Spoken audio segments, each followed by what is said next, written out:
Hujambo msikilizaji, karibu katika kipindi cha kitabu chetu kutoka maktaba. Msimulizi wako ni mimi Fatia Abeid. Bado tupo katika Posa za Maana.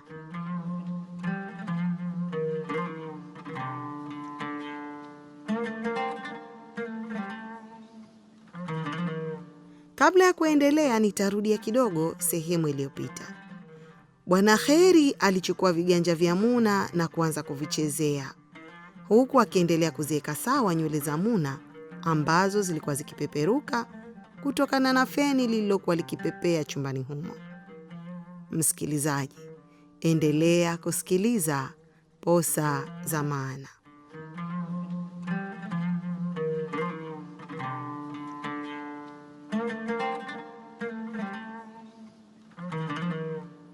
Hebu nitazame Muna, nitazame japo kidogo. Hivi mimi natisha Sura yangu mbaya?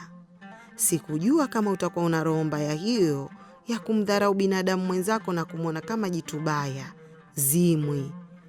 Sura yako na roho yako tofauti kabisa. Hapo Bwana Kheri alijifanya mnyonge kupitiliza. Sauti yake ilikuwa ikitetemeka kama akitaka kulia. Binadamu wote tumeumbwa na Mungu. Wengine wako hivi, wengine wako vile. Na mimi nilitaka niwe mzuri kama wewe, lakini ndo nishaumbwa hivi. Kwa nini unanihukumu kwa kosa lisilokuwa langu Muna? Mie sijakuhukumu na wala sijasema kama wewe ni mbaya. Ala, si umenambia kama wewe hujataka kuolewa na mimi? Sasa mimi nina ila gani ili usitake kuolewa na mimi? Bwana Kheri alijua jinsi ya kumzungusha akili Muna. Sijasema kama sijataka kuolewa na wewe, nimesema kwamba sijataka kuolewa. Sio na wewe tu, bali na mtu yoyote yule. Mimi sikutaka kuolewa, nataka kusoma. Ala, kumbe shida yako ni hiyo tu. Si bora ungeniambia basi.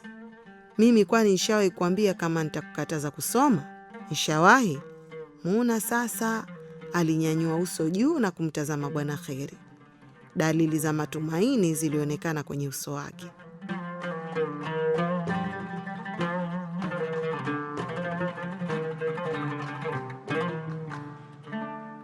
Kwa hiyo utanipa talaka ili niendelee kusoma? Muna, we bado mtoto. Mimi siwezi kukupa talaka. Kwa nini nikuoe kisha nikupe talaka? Talaka wanapeana watu waliochokana, waliogombana, wanaochukiana. Mimi sikuchukii. Mimi nakupenda, ndo maana nikakuoa. Nimeacha wanawake wote nikakuoa wewe. Sijabahatisha kuoa wewe. Toka siku niliyokutia machoni, mimi nimeoza kwako. Mapenzi yangu tu ndo yanayonitesa kwako. Nitakupaje talaka? Bwana Kheri alisema. Sasa sauti kailegeza. Kila neno alilisema polepole kama kiapo, huku anaendelea kumpunapuna Muna nywele. Sasa nitasomaje na huku nimeolewa? Muna aliuliza kwa sauti ya chini ambayo ilionyesha ukali wake umepungua. Kuolewa sio mwisho wa kusoma, mrembo wangu. We usiwe na wasiwasi. Hilo toa hofu kabisa. Utasoma mpaka utoke mvi. Sawa bibie? Tena mimi wasomi na wapenda sana. Muna alinyamaza kimya. Hakujua aseme nini. Polepole alinyanyua uso na kumtazama tena Bwana Kheri, ambaye bado alikuwa akimtazama kwa upendo na upole. Mara mshike nywele na kuziweka sawa, mara mkande mabega, mara mkamate viganja. Kwa mara ya kwanza tangu wajuane, siku ile ya mwanzo alipoletwa na Bisemeni kwenye nyumba hiyo, Muna alimchanganyishia macho Bwana Kheri.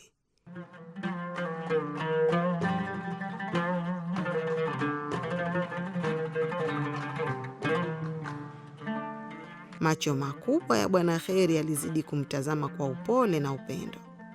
Alipoona Muna anamtazama, alitabasamu na kuonyesha meno yaliyopangika sawasawa, yanang'ara kama theluji.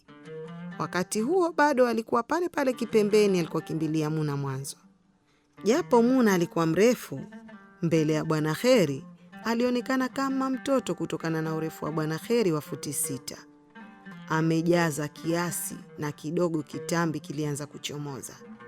Kwa kawaida Bwana Kheri ni mtu wa mazoezi, lakini kipindi hicho alikuwa ameacha mazoezi kwa muda na kumfanya jazie kuliko ilivyo kawaida yake. Jinsi Bwana Kheri alivyojipenda kulingana kabisa na miaka yake. Alionekana kama wale wachezaji maarufu wa mpira wa vikapu wa Marekani. Bwana Kheri kuona Muna kanyamaza, alipata matumaini. Sasa kuanzia leo nisisikie kabisa habari za Shankaroro. Hebu niambie ukweli, una shetani? Nitizame usoni uniambie ukweli. Mie utakaloniambia nitakuamini. Muna alinyamaza kimya na Bwana Kheri alitabasamu. Basi mambo ya Shankaroro yaishie hapa. Ama unataka niwaambie mama zako ukweli? Nasikia mamako siku moja aliumwa na akapandwa na presha. Unataka mamako aumwe tena? Mimi nikikasirika na nikikuacha ama nikimwambia mamako ukweli wako, basi atajisikia vibaya sana. Maradhi yanaweza kumrudia. Kuna watu ambao mpaka kufa wanakufa kwa kupata mshtuko wa mambo kama haya.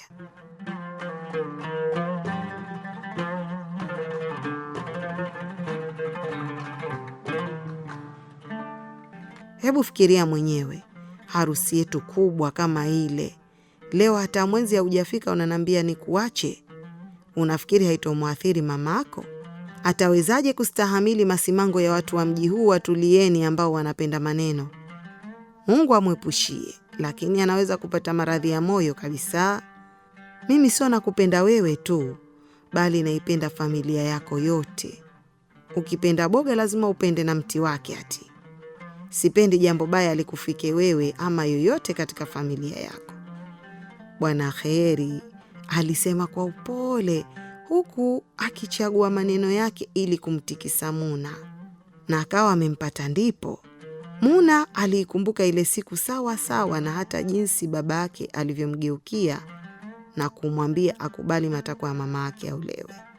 Sasa sikiliza mpenzi wangu. Mimi sikufanyi kitu ulichokuwa hutaki.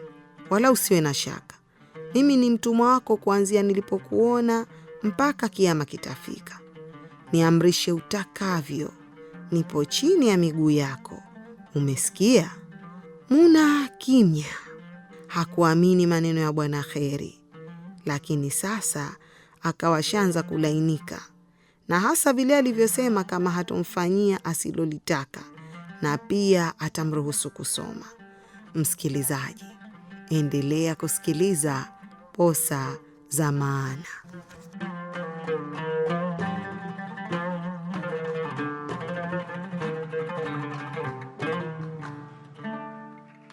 Bwana Kheri alipoona Muna ashatulia na amekaa kimya, alipata moyo. Na hapo hapo akaona atumie nafasi hiyo. Twende zetu tukale. Njaa imenibana na chakula tayari nimeona kishaikuwa mezani. Mimi sina njaa, Muna alijibu kwa sauti ya kawaida. Ugomvi na Bwana Kheri ikawa dhahiri ushapungua kwa kiwango kikubwa. Usijali, wewe njoo tu ukae juu ya meza na mimi. Kaa tu na mimi nitaridhika. Muna alisita. Bwana Kheri akamkamata mkono polepole kuelekea chumba cha kulia. Kufika hapo Bwana Kheri alimvutia kiti Muna ili akae. Kisha yeye akaenda kunawa kwenye sinki lililokuwepo ukutani karibu na meza ya chakula na kurudi mezani na kupakua chakula. Akaweka juisi kwenye glasi 2. Alikaa karibu kabisa na kiti cha Muna. Karibu kula mrembo. Mimi nishakwambia sina njaa. Kidogo tu. Kula kidogo tu kwa ajili yangu. Ujue mimi sitoweza kula kama wewe hujala. Japo uonje tu. Bwana Kheri alichukua chakula kwenye kijiko huku akimsogezea Muna kinywani kumlisha. Macho yake yalibembeleza, midomo ilitabasamu.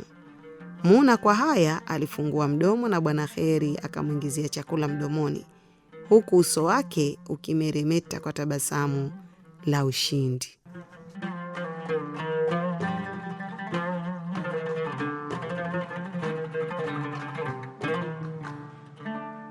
Miezi 3 imepita toka ndoa ya Muna na Bwana Kheri. Kipindi chote hicho aliishi kama bwana na bibi. Bwana Kheri akijaribu kummiminia Muna vitu mbalimbali vya thamani alivyovitaka na asivyovitaka. Alinunuliwa nguo nzuri za kuvaa, viatu, mitandio na mabaibui. Japo alikuwa na simu mpya aliyopewa wakati wa uchumba, alinunuliwa nyingine ya kisasa zaidi ambayo picha zake zilishinda za kamera ya mpiga picha wa Tulieni, na aliachiwa pesa za matumizi kila siku, ingawa ndani mlikuwa na kila kitu. Mbali na kudekezwa huko, Muna hakuwa na furaha ya kweli. Alicheka usoni, lakini moyoni mwake bado mlikuwa mnafundo. Kwa mtoto aliyeishi katika hali ya umasikini kama Muna, basi hayo yangekuwa tosha kumridhisha na kuona maisha ndo haya. Lakini Muna bado aling'ang'ania ndoto yake ya kusoma. Na kila akitaja kusoma, basi Bwana Kheri humhakikishia kwamba atasoma tu, asiwe na wasiwasi. Mazungumzo ya kusoma ndo pekee ambayo Muna alianzisha na Bwana Kheri, lakini wakati mwingi Bwana Kheri yeye ndo alikuwa mzungumzaji na Muna msikilizaji. Aliambiwa habari mbalimbali za ughaibuni, nchi za maziwa na asali. Hivi Muna, hutaki kwenda majuu wewe? Hapana, mimi nataka nibaki hapa hapa nilete maendeleo ya nchi yangu. Tukisha kuondoka sote, nani ataijenga Tulieni? Wazalendo kama nyinyi ndo tunaowataka. Lakini mimi siamini mpaka uende uko majuu na utake kuondoka. Maana nina wasiwasi kwamba ukishakuona huko, basi hutotaka kurudi.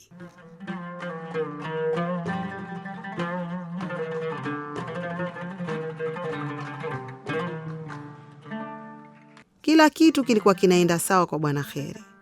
Muna alikuwa msichana mtulivu na msikivu. Na baada ya siku ile aliyomtobolea ukweli kuhusu Shankar Rofeki, basi Muna alikuwa miliki yake. Japo ilionyesha dhahiri kwamba Muna hakuwa akifurahia maisha yao, hilo halikumkera sana Bwana Kheri. Almuradi yeye alishapata mradi wake.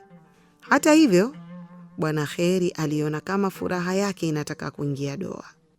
Kama wiki hivi Muna alikuwa hajisikii vizuri, hasa wakati wa asubuhi. Alikuwa akichoka haraka na kushikwa na kizunguzungu, na alishamkuta mara 2 akitapika. Leo Bwana Kheri aliamka mapema. Muna alikuwa ameamka na kuswali sala alfajiri, kisha ikawa kajilaza tena hapo kitandani. Bwana Kheri alimtazama kwa matamanio jinsi alivyojilaza kitandani hapo, nywele zake zikiwa zimetapakaa juu ya mto, na huku nguo yake ya kulalia ikimwonyesha mwili wake wote. Ni muda huu tu ndiyo Bwana Kheri aliweza kumkagua Muna alivyo, kwani wakati mwingi alikuwa mtu wa aibu sana. Kila aibu zilipomzidi ndivyo Bwana Kheri alivyozidi kupendezewa naye zaidi. Mtoto awina haya ndo anakutia mshawasha. Mtoto kama hivi ndo wakustarehe naye, so kurumbembe macho utosini. Lakini sasa naona starehe zinaelekea kumalizika, kwani Muna ashanasa. Hivi kwa nini sikufikiria hili mapema? Ndo kwanza tapisa zangu sijazifaidi na goma lishakatika njiani. Mara simu ya Bwana Kheri iliita. Bwana Kheri alinyanyuka na kuitafuta simu ilipo. Salale, asubuhi yote hii kuna nini? Alijisemea kimya kimya.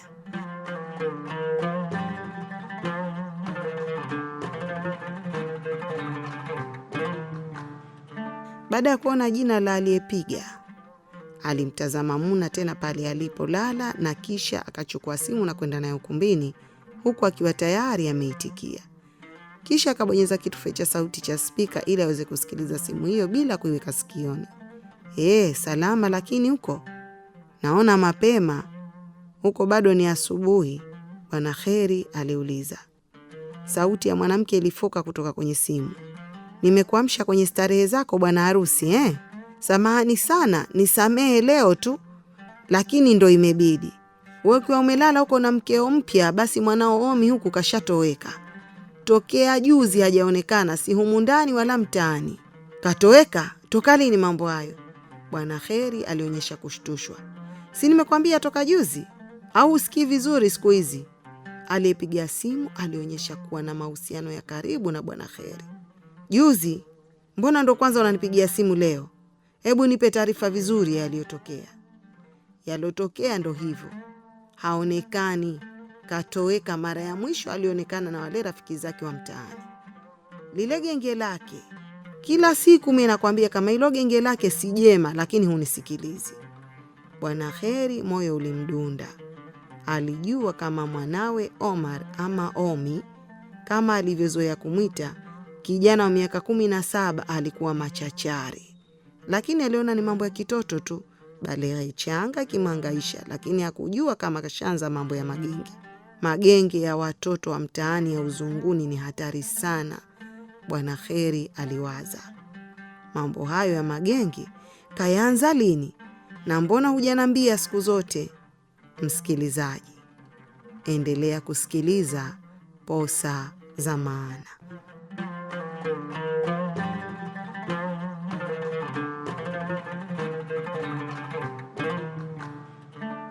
Bwana wewe, hebu niache mimi saa hivi.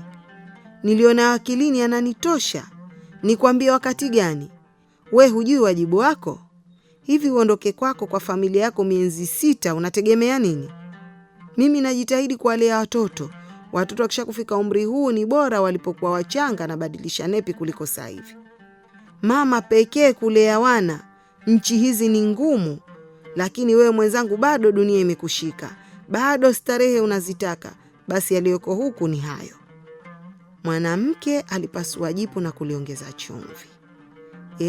Sasa lawama ni zangu, sio? Usinitie tafrani Aziza. Wewe si ndio uliokuwa ukimdekeza huyo Omi pamoja na nchi yenu hiyo? Mzazi huko, huna uhuru hata kumpiga kofi mtoto wako. Sasa unanitupia lawama za nini? Bwana Kheri na yeye alikuja juu. Siye tena yule ambaye anatania na kukenua kila dakika. Siye tena yule wa kubembeleza na kumwita mke mrembo, mpenzi, na mimi mtumwa wako. Sasa wewe ndio unaona mimi nastahili lawama, sio? Kati ya mimi na wewe nani yupo na familia? Nani anajua kama familia iko salama ama vipi? Nani anajua kama watoto wanaenda skuli na kufanya kazi zao? Umeniacha mji huu peke yangu. Kila siku unaniwacha. Leo umemwoa Mwajuma, kesho Mariamu. Upo na starehe zako za dunia, alafu sasa wanipa mimi lawama. We mwanamke, wacha maneno mengi. Lini nimekuacha bila matumizi? Kuna kitu unakitaka ukawa ukipati? Bwana Kheri aliona hiyo ndo njia pekee ya kujitetea. Na alijua ndilo jambo lililomweka Aziza mpaka leo hii asidai talaka, kwani kwa pesa tu alijitahidi kumiminia.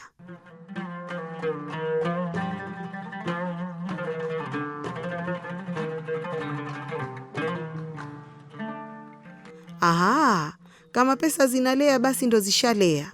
Manake Omi leo ya 3 haonekani. Na nasikia kumefanywa uhalifu ule mtaa wa Greenstone na vijana kadhaa wamekamatwa. Sasa kama na yeye yumo humo, sijui. Ndo utajua mwenyewe jinsi ya kushughulika na sakata la mwanao. Nimeshachoka roho yangu. Mimi mambo ya polisi siyataki kabisa, sitaki kujipalilia makaa mwenyewe. Sijifanyi pweza mimi. Wewe wajibu wako ni kulea watoto. Matumizi unapata. Wataka nini jengine? Wenzako kutwa anafanya kazi hizi na zile, mara kuosha vyombo, mara kulea vizee. Wewe ushukuru una mume anakupa matumizi yote, unabeba mpaka mikoba ya designer ghali. Bosi, sijakupigia simu uanze kunisumbua na hivyo vijisenti vyako ambavyo sijui unavitolea wapi. Habari nishakupasha. Sasa utajua. Si hayo tu, Babi na yeye kaanza visa. Kila siku kulala kwa rafiki zake. Akitoka kwa rafiki huyu, basi yule. We mwanamke, lakini vipi? Hivi huo ni umri wa kumruhusu mtoto wa kike akalale kwa marafiki? Unajua analala na nani huko? Bwana Kheri sasa akili inamzunguka. Japo habari ya malezi hakuitilia maanani sana, hakupenda watoto wake waharibikiwe. Alijitahidi maisha yake kuwapa wanachotaka. Ni kwa sababu ya kuwatakia maisha mazuri ndio alimfanya awe tayari kufanya biashara yote ile, ili mradi familia yake ipate ishi kwa raha mustarehe. Lakini sasa hayo yanamtokea puani. Msikilizaji, endelea kusikiliza Posa za Maana.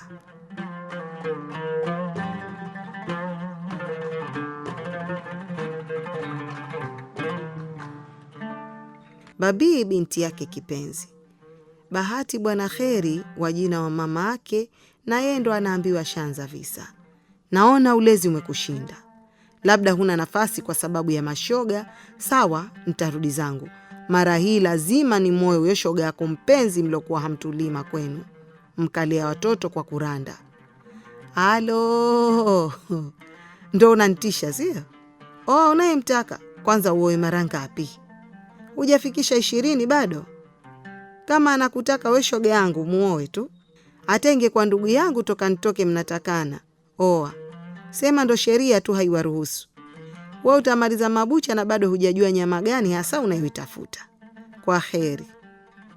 Alimalizia na bila kusubiri kujibiwa simu ikawa inafanya pip pip pip. Bwana Kheri aliitazama simu hivi hivi huku akili zinamwenda mbio. Omi uko wapi? Mbona unataka kuniletea balaa tena? Mambo ya polisi mimi siyapendi hata kidogo, yasije yakazua mengine hapa. Bwana Kheri alikuwa akisema peke yake. Alijua kwamba Aziza mke wake anajua kwamba Bwana Kheri na polisi ni paka na chui. Miaka yote wanakimbizana. Polisi wakipita huku, yeye anapita kule. Na kama kuna kitu anajihadhari nacho, basi ni kuwa karibu na polisi. Au huyu Aziza ni njama zake tu kutaka nirudi? Bwana Kheri alijiuliza, lakini akajijibu mwenyewe. Hapana, Aziza hawezi kuzua jambo kama hilo. Yeye uzushi wake ni wa pesa tu. Na hata ummiminie vipi pesa hazijawahi kumtosha.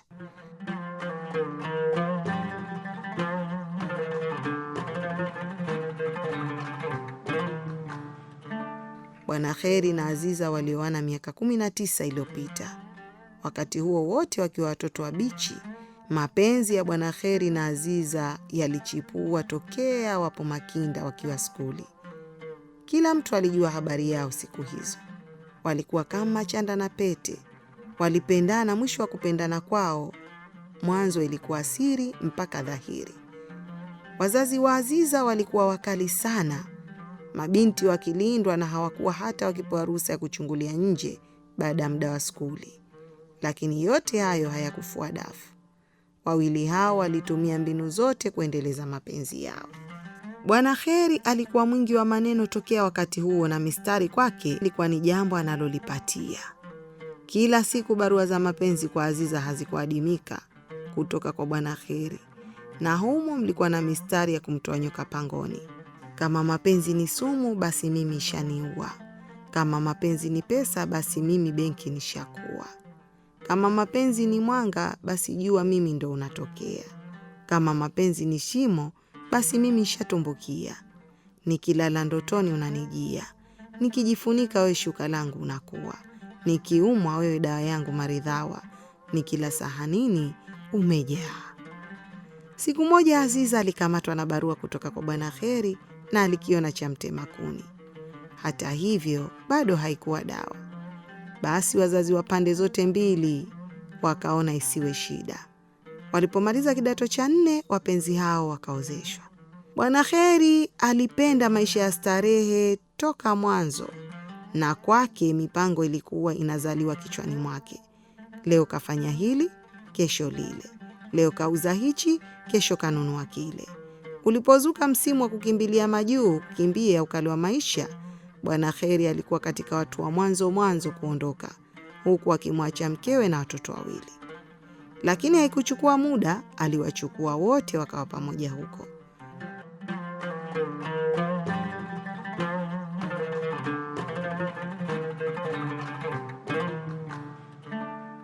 Bwana Kheri alikuwa mtu wa mambo na vijambo. Hata enzi alipokuwa na mapenzi kede na Aziza, bado macho yake yaliangaza pembeni, na alisifikana kwa uwezo wake wa kuweza kumnasa yoyote aliyemvalia njuga kumpata. Na hata kuna wakati walijifanya ushindani na wenzake kama angeweza kumtongoza binti fulani ambaye alikuwa mkali na hakuna aliyeweza kumkaribia, na Bwana Kheri aliibuka mshindi kwenye mashindano hayo. Alikuwa na msemo wake. Haikuwa simba na tunamnyesha chai kwa kisahani, itakuwa wewe nyau. Maisha yake ya ndoa na Aziza alijawa na misukosuko hiyo. Leo kakamatwa na huyu, kesho na yule. Kiuchumi Bwana Kheri akawa mtu wa mipango kabambe ambayo hata Aziza hakuijua. Alichojua yeye ni kuwa kipato cha Bwana Kheri kiliongezeka sana. Pesa kwao haikuwa shida, na kila ukizuka ugomvi baina yao kwa visa vyake vya wanawake, basi Bwana Kheri alimwaga pesa na kumnyamazisha Aziza. Kuwa na wanawake wa nje haikumtosha tena Bwana Kheri. Alianza kuongeza wake.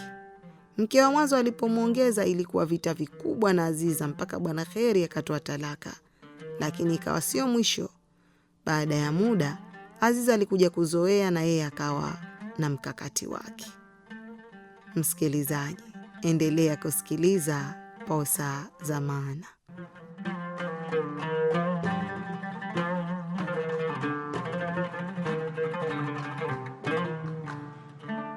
Hapa nikishikilia mapenzi, huyu mtu ataniua. Lililobaki sasa niende naye kinamna yangu. Mwanzo alifikiria kudai talaka ajipumulie, lakini alifikiri maneno aliyoambiwa na watu washauri wake. Utoke ndani ya nyumba yako umwache mwingine aje kufaidi? Wewe ushakula shida, mwingine aje ale raha hivi hivi kirahisi tu. Halafu je, utese watoto wako bure? Baba akambo tangu lini akalea watoto? Basi hayo ndiyo yalikuwa kimrejesha nyuma Aziza. Akaamua kumtema Bwana Kheri, lakini akaenda hivyo hivyo kiroho mbaya. Mwanzo Aziza hakuwa mtumiaji. Kila siku akimshauri Bwana Kheri wajenge, wasifuje pesa, wafanye biashara hii na ile, lakini Bwana Kheri alipoanza vituko vyake na yeye akaanzisha yake. Aziza alianza kuwa mtumiaji mzuri. Nguo, viatu, begi za mkononi kwake alikuwa anabadilisha kama nguo za ndani. Kila siku yuko madukani. Hizo dhahabu utafikiri anahisa na sonara. Aliwajengea wazazi wake nyumba ya kifahari na ndani ya kuwabakishia kila kinachohitajika. Mashine hata za kuoshea vyombo, ambazo si aghlabu kwa watu wa visiwani, basi kwa Aziza zilikuweko. Yeye ndiye akawa mfadhili mkuu wa familia yao. Hilo ndilo lilomweka Aziza kwa Bwana Kheri. Ingawa ukiwaona nje hakuna alifikiria wako hivyo. Miaka maisha yao hayakuwa na mapenzi ya kawaida ya mke na mume. Tokea mke wa kwanza aliyemwacha Bwana Kheri, basi alikuwa shaoa wake wengine 7 na Muna wa 8. Ndoa zote hizo zilikuwa ahueni, na Muna ni wa kwanza katika mji wa Tulieni. Ndoa zake zote hizo huwa kimya kimya, isipokuwa hii ndoa ya Muna ndo ilikuwa ya waziwazi. Labda kwa vile alikuwa hajulikani sana Tulieni, na mtoto aliyemuoa ni mbichi.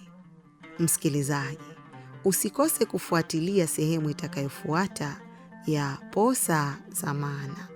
Ulikuwa nami msimulizi wako Fatia Abeid.